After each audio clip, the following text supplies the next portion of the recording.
Halo para raja dan ratu, pernahkah kamu mendengar tentang sebuah perjanjian yang tidak ditandatangani dengan tinta, tetapi dengan darah manusia? Di Kalimantan ada sebuah kisah yang hingga kini masih membuat banyak orang merinding.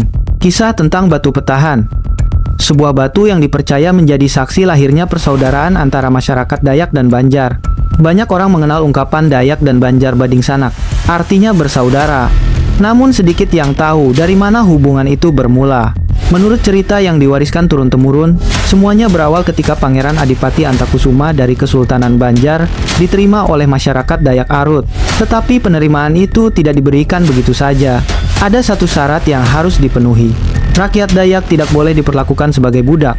Mereka harus dianggap sebagai saudara, sebagai keluarga, sebagai bagian yang setara. Bagi zamannya, syarat ini adalah sesuatu yang luar biasa. Lalu terjadilah sebuah perjanjian yang dikenal dengan nama Panti Darah Janji Samaya. Sebuah sumpah persaudaraan yang konon dikukuhkan dengan tetesan darah yang disatukan. Bukan sekadar janji politik, bukan sekadar kesepakatan kekuasaan, melainkan ikatan yang dipercaya menyatukan dua kelompok besar dalam satu persaudaraan. Karena itulah hingga sekarang hubungan Dayak dan Banjar sering disebut memiliki ikatan yang sangat kuat.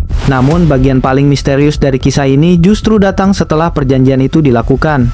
Menurut cerita rakyat yang beredar selama ratusan tahun, di bawah batu petahan konon dimakamkan dua orang manusia yang mewakili kedua pihak yang membuat perjanjian tersebut. Tidak ada yang benar-benar tahu seberapa akurat kisah itu. Sebagian menganggapnya fakta sejarah. Sebagian lagi percaya itu hanyalah simbol pengorbanan dan persatuan. Tetapi satu hal yang pasti, batu petahan tetap berdiri sebagai pengingat bahwa perdamaian kadang lahir dari pengorbanan yang tidak biasa.